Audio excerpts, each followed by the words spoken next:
అందరికీ నమస్కారం. ఈరోజు మనం నల్లచెరువు గ్రామం వెళ్తున్నాం. అక్కడ బ్రహ్మోత్సవాలు జరుగుతున్నాయి. ఈ కార్యక్రమాన్ని మీకు చూపించబోతున్నాను. శ్రీ పద్మావతి గోదాదేవి సమేత వెంకటేశ్వర స్వామి వారి కళ్యాణం జరుగుతుంది. ఆలయానికి సమీపంలో అంతర్జాతీయ శ్రీకృష్ణ ఆలయాన్ని నిర్మించబోతున్నారండి. కార్యక్రమానికి ముఖ్య ఆకర్షణగా కోలాట నృత్యం నిలబడుతుంది. పెద్ద ఎత్తున బాలికలు ఈ కార్యక్రమానికి హాజరయ్యారు. కోలాటం కార్యక్రమాన్ని నిర్వహించారు. చిన్నలు పెద్దలు అందరూ కూడా ఈ కార్యక్రమాన్ని ఎంతో ఆసక్తిగా తిలకించారు. ఆలయ ప్రాంగణంలో కోనేటిని ఏర్పాటు చేశారు. ఈ కోనేటి చుట్టూ భక్తులు ప్రదక్షిణలు చేస్తున్నారు. స్వామివారిని ఈ కోనేటిలో స్నానం ఆచరింపజేస్తారు. దీన్నే చక్ర స్నానం అంటారు. కోనేటిని ఎంతో సుందరంగా తీర్చిదిద్దారు. స్వచ్ఛమైన మంచినీటితో నింపారు. పుష్పాలతో అలంకరించారు. మామిడి తోరణాలు కట్టారు.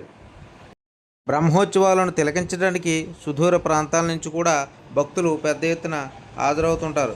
పిల్లలు పెద్దలు వృత్తులు అన్న మాట ఏం లేదు. అన్ని వర్గాల వారు ఇక్కడికి వచ్చి స్వామివారిని చేయించుకుంటారు. చక్రం మధ్యలో స్వామివారి ఆకారాన్ని ఏ విధంగా ఏర్పరిచారు చూడండి. ప్రాంగణంలో ఉన్నటువంటి ధ్వజస్తంభాన్ని పూలమాలలతో అలంకరించారు. ఆలయ ప్రాంగణం మొత్తం పూలతో అలంకరణ చేశారు. ఇప్పుడు మనం స్వామివారిని దర్శించుకుందాం రండి. నల్లచెరువు గ్రామంలో కొలువైనటువంటి శ్రీ వెంకటేశ్వర స్వామిని దర్శించుకోండి. పక్కనే శ్రీ ఆండాల్ అమ్మవారు కూడా వేంచేసి ఉన్నారు. ఆండాల్ అమ్మవారిని కూడా దర్శించుకోండి. అనంతరం స్వామివారికి మరో పక్క శ్రీ పద్మావతి అమ్మవారి ఆలయం కూడా ఉంది. అమ్మవారిని కూడా దర్శించుకోండి.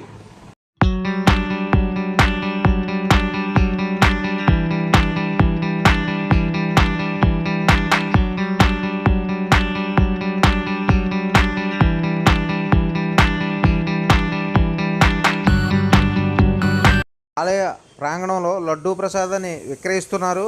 ఒక్కొక్క లడ్డు 15 రూపాయలని చెప్పారు.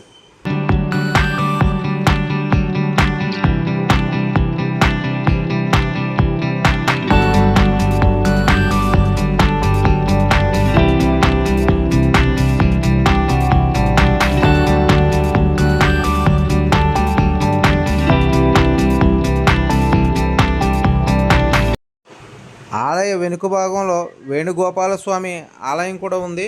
మరో పక్క వినాయకుని ఆలయం కూడా ఉంది. చాలా సుందరంగా ఈ ఆలయాలు తీర్చిదిద్దారు.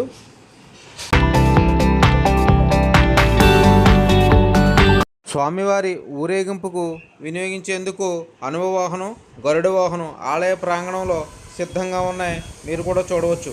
ముఖ్యంగా ఈ కార్యక్రమానికి ఎక్కువ మొత్తంలో మహిళా భక్తులు హాజరయ్యారు. వీరందరికీ కూడా ప్రసాదాలను పంచిపెట్టారు. మజ్జిగ పంచారు. ఈ గ్రామానికి చెంది వేరే చోట స్థిరపడిన గణేశుల వెంకటేశ్వరరావు కుటుంబ సభ్యులు ఈ ఆలయాన్ని నిర్మించి ప్రతి ఏటా బ్రహ్మోత్సవాలు నిర్వహిస్తూ ఉంటారు. ఈ కార్యక్రమానికి వీరు ప్రత్యేకంగా హాజరవుతూ ఉంటారు. శ్రద్ధలతో స్వామివారి కార్యక్రమాన్ని ఈ కుటుంబ సభ్యులు నిర్వర్తిస్తూ ఉంటారు. క్రతువులన్నీ దగ్గరుండి చూస్తూ ఉంటారు. వీరు స్వయంగా పాలు పంచుకుంటారు.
ఆలయం వెలుపల తీర్థ మహోత్సవం ఏర్పాట్లు కూడా ఉంటాయి.